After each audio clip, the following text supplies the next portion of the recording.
Eu sou a professora Helena de língua portuguesa. Sou morena, tenho os cabelos castanhos, cacheados, um pouquinho abaixo da altura dos ombros, sou de estatura mediana e hoje eu estou usando uma blusa azul marinho com bolinhas brancas. Você já percebeu que tudo que é produzido tem uma intenção e um alvo a ser atingido? Eu, por exemplo, preparei uma aula com a intenção de compartilhar conhecimento. E eu quero compartilhar esse conhecimento com quem? Exatamente, com você. Vamos comigo? Nós já vimos em outras aulas que todo texto produzido, seja um texto oral, seja um texto escrito, seja uma imagem, todos eles apresentam uma finalidade e um público-alvo. Na aula de hoje, nós aprenderemos a identificar a finalidade de um texto e seu público-alvo. Está preparado? Vamos começar primeiro entendendo o que é a finalidade de um texto. A finalidade de um texto está relacionada a uma pergunta: com qual objetivo aquele texto foi produzido? Qual é a finalidade do texto? Ao respondermos a essa pergunta, nós conseguiremos descobrir para qual fim aquele texto foi produzido. Aquele texto tem a intenção de explicar alguma coisa? Ele tem a intenção de informar? As finalidades são muitas, porque elas variam de acordo com a intenção daquele que produziu o texto. Nós agora conversaremos um pouquinho sobre o que é público-alvo de um texto. O autor do texto produz uma mensagem. Lembrando que essa mensagem pode ser oral, escrita, imagética. Então, ele, o autor, endereça essa mensagem para alguém. Esse alguém é o público-alvo. Pode-se dizer, então, que o público-alvo de um texto é o destinatário do evento comunicativo. Ou seja, público-alvo é o tipo de leitor que o autor de um texto quer atingir com determinada produção. Então, esse público-alvo pode ser jovens, crianças, mulheres, homens, pessoas de mais idade. Essa mensagem pode ser voltada também para determinado campo de profissão. Enfim, o público-alvo também vai variar bastante, mas ele está sempre ligado à intenção comunicativa do autor. Nós iremos juntos identificar a finalidade e o público-alvo de alguns textos. Porém, antes, é importante você ter algumas informações sobre a Semana de Arte Moderna, também conhecida como Semana de 22. Você já ouviu falar nesse movimento? A Semana de Arte Moderna foi uma manifestação artístico-cultural pensada para acontecer no ano do centenário da independência do Brasil. E ela é considerada o marco do modernismo no Brasil.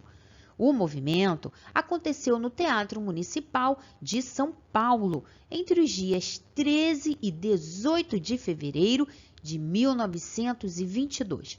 Durante todos esses dias, houve exposição de pinturas, apresentação de danças, entre outras manifestações culturais. Um dos objetivos dessa semana era renovar o ambiente artístico-cultural e também mostrar o que havia na escultura, na arquitetura, na música, na literatura brasileira naquele momento. Vamos iniciar a nossa análise, ou seja, a identificação da finalidade e do público-alvo por esse cartaz. Primeiro, vamos à sua leitura. As letras do cartaz estão escritas nas cores preta e vermelha. Bem lá em cima do cartaz, nós temos o título do evento escrito em 3 linhas. Na primeira linha, a palavra semana, toda escrita em caixa alta e com a primeira letra em vermelho.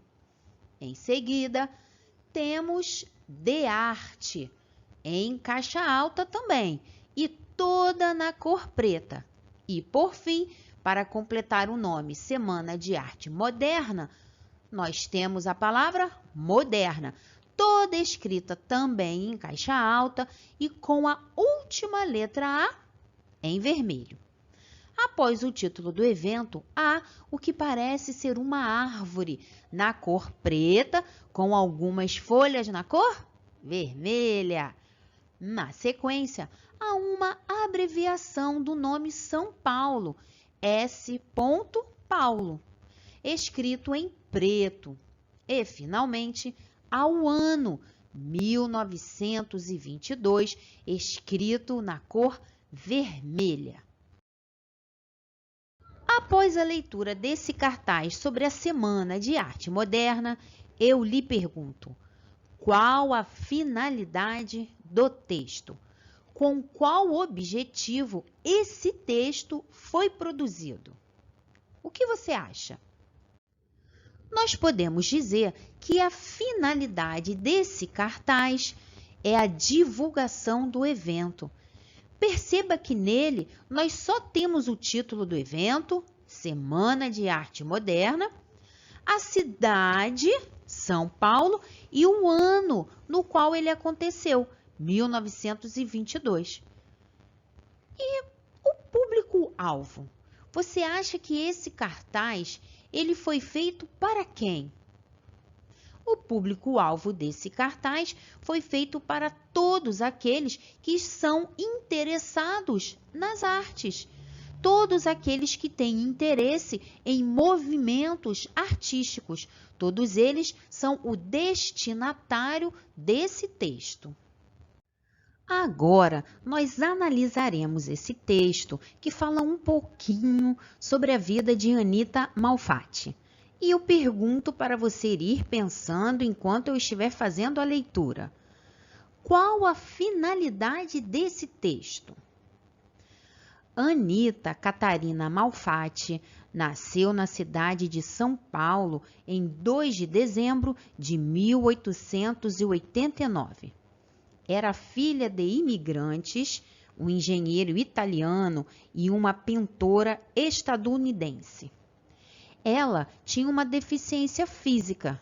O braço e a mão direita nasceram atrofiados, isto é, não completamente desenvolvidos. Mas isso não a limitou. Ela escrevia, pintava e desenhava com a mão esquerda. No início de sua vida adulta, Anita passou bastante tempo estudando fora. De 1910 a 1914, ela morou em Berlim. De 1915 a 1916, em Nova York. Nos 2 países, teve a oportunidade de aperfeiçoar sua técnica e ter contato com o movimento modernista. Anita voltou ao país com ideias inovadoras, inspiradas no que havia visto em suas viagens. Contrariando o que se fazia no Brasil naquela época, seu traço já não buscava a representação fiel da realidade, mas uma interpretação livre dela. Suas cores eram fortes, contrastantes, com contornos mais grossos. Com a cara e a coragem, ela reuniu as pinturas que vinha fazendo e realizou sua segunda mostra individual. a exposição de arte moderna Anita Malfatti. Vamos conversar um pouquinho sobre esse texto que eu acabei de ler? Então eu pergunto para você, qual é a finalidade desse texto? Com qual objetivo ele foi produzido? Nós podemos dizer que esse texto tem a finalidade de falar um pouco sobre a vida da artista, narrar um pouco sobre alguns acontecimentos da vida de Anita Malfatti. E qual é o público-alvo desse texto? Esse texto foi escrito para quem? Esse texto foi escrito para todos aqueles que desejem conhecer um pouco mais sobre a artista, sobre a sua vida. Seguindo em nossa aula, vamos à leitura desse cartaz. Mas lembre-se de pensar na resposta para essa pergunta, qual a finalidade desse texto enquanto nós fazemos a leitura. Aqui nós temos um cartaz com um fundo bem clarinho e logo na parte superior nós temos 3 imagens de obras produzidas por participantes da Semana de Arte Moderna. E a mensagem é: Brasil 2022, centenário da Semana de Arte Moderna, dias 14, 15, 16 e 18 de fevereiro, online e gratuito. Inscrições no site www.semanade22.pucsp.com. Assim como um outro texto que nós já analisamos aqui anteriormente, a mensagem está escrita com letras em caixa alta, nas cores preta e vermelha. Nós percebemos que, por exemplo, na primeira linha, Brasil 2022, o B e o último 2 estão escritos em vermelho. Da mesma forma que na frase Semana de Arte Moderna, o S e o último A também estão escritos em vermelho. Interessante esse jogo que foi feito com as letras, não? Vamos conversar um pouquinho sobre esse texto? Qual você acha que é a finalidade dele? A finalidade desse texto é a divulgação de um evento online. E qual é o público-alvo desse texto? Nós podemos dizer que esse texto é voltado para todos aqueles que são interessados em participar desse evento, em conhecer um pouquinho mais sobre a Semana de Arte Moderna. Nosso encontro está chegando ao fim e agora é o momento de nós revisarmos o que nós aprendemos até aqui. Na aula de hoje, nós vimos que todo texto produzido tem uma finalidade e um público-alvo. Nós vimos que a finalidade é o motivo pelo qual o texto é produzido, é o seu objetivo. Vimos também que o público-alvo é o destinatário do texto, ou seja, a quem o texto é direcionado. Ah, agora é com você! Leia esse texto que faz um convite e uma divulgação sobre uma das atividades da Semana de Arte Moderna e depois identifique a sua finalidade e o seu público-alvo. Nosso encontro de hoje chegou ao fim. Eu quis compartilhar conhecimento com você. Será que eu consegui alcançar a finalidade dessa aula? Eu espero que sim. Muito obrigada por ter ficado comigo até aqui e até o próximo encontro. Tchau!